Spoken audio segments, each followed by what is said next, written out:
The exchange already happened. James just doesn't know it yet. The mirror didn't copy him. It replaced him. 3 nights ago, James bought an antique mirror. His reflection began moving on its own, watching something behind him, writing messages, warning him. A gray-coated figure appeared inside the glass, and then an envelope came through. Inside, a photograph. That's where this begins. Inside the envelope is a photograph. James, asleep in his bed, the sheet pulled up to his chest, one arm hanging slightly off the mattress. The angle is wrong, too high, too centered, not taken from a doorway, not taken from the foot of the bed, taken from inside the mirror. In the photo, something stands behind the sleeping James. Tall, thin, its outline barely visible. No clear face, just darker darkness.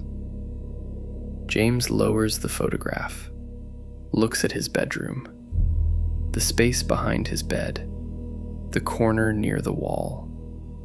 Empty. He lifts the photograph again.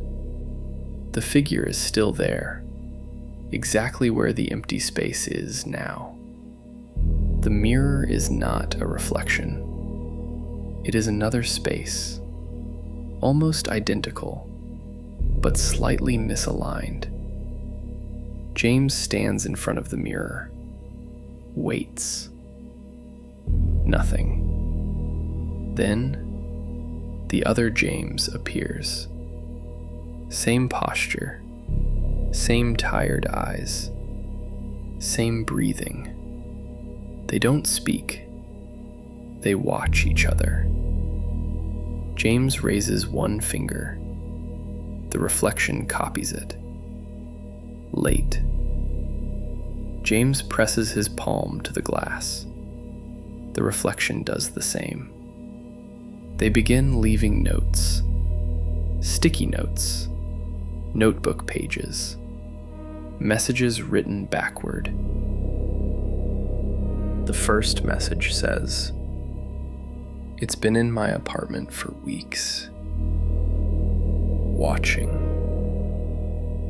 Moving things slightly. I thought I was losing time. Then I saw your mirror and understood. It doesn't live in mirrors. It uses them like doors." James writes back, "How long have I been here?" The reflection stares at him, then writes, "I don't know anymore." James starts documenting everything. Time, movements, small changes. He keeps a notebook beside the mirror, writes down when the reflection blinks, when it breathes, when it moves without being prompted.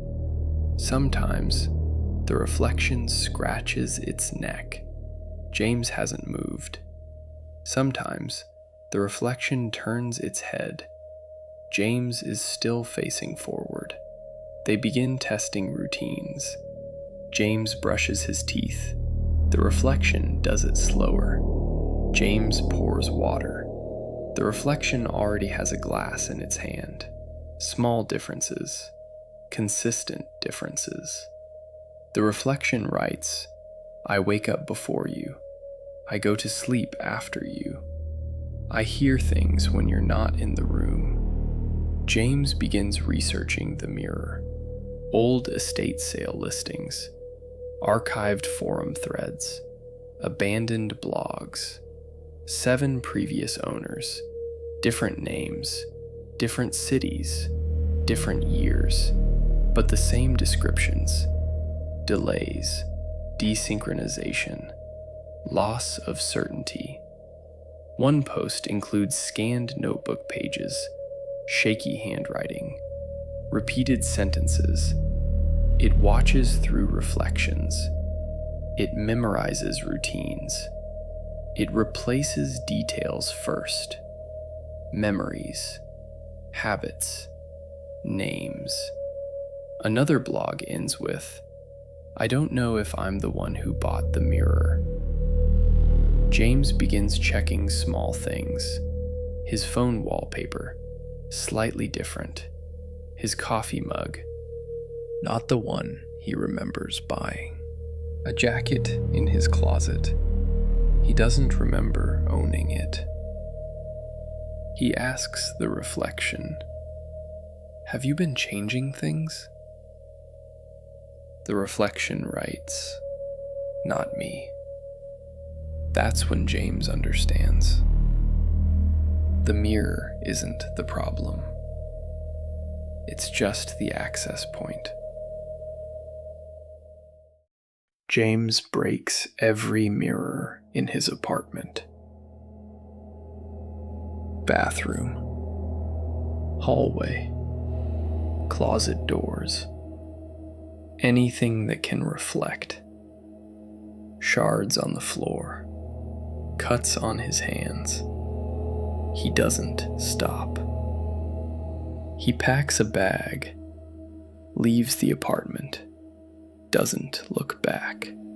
He checks into a cheap hotel. Small room, dim lights, no mirrors, no framed pictures. He covers the bathroom sink with a towel, just in case. That night, James sits on the edge of the bed, staring at the turned-off television. Black screen, glossy surface. He realizes too late, it's reflective. In the dark glass, he sees his room, from behind himself. In the reflection, a figure sits in the chair, gray coat, still. James does not turn. The figure raises a hand, waves. The TV speaker crackles. "I've been patient with you, James. Your reflection has almost learned everything. When he's ready, we'll finish the exchange." He wants to live here. He's tired of being a reflection. James feels warm breath near his ear. James turns. The room is empty. The television turns on. Security footage fills the screen. His apartment, multiple angles. Every feed shows the gray-coated figure, standing near the bed, by the door, behind the couch. James cannot see it in reality, only on the screens. The voice continues. "You've been on the wrong side for 3 days. The exchange already happened. You just didn't notice." James runs to the bathroom. No mirror, only broken shards on the floor. Each shard reflects a different version of the bathroom. In every reflection, a different James. Some panicked, some confused. One calm, one smiling. That smiling James stands beside the gray-coated figure, like old friends. He waves. A photograph slides under the hotel room door. 2 Jameses shaking hands in front of a mirror. The gray-coated figure adjusting a camera. The date? Yesterday. James looks at his hand. A faint mark, like he shook hands recently. Don't worry, you'll get used to it. Everyone does.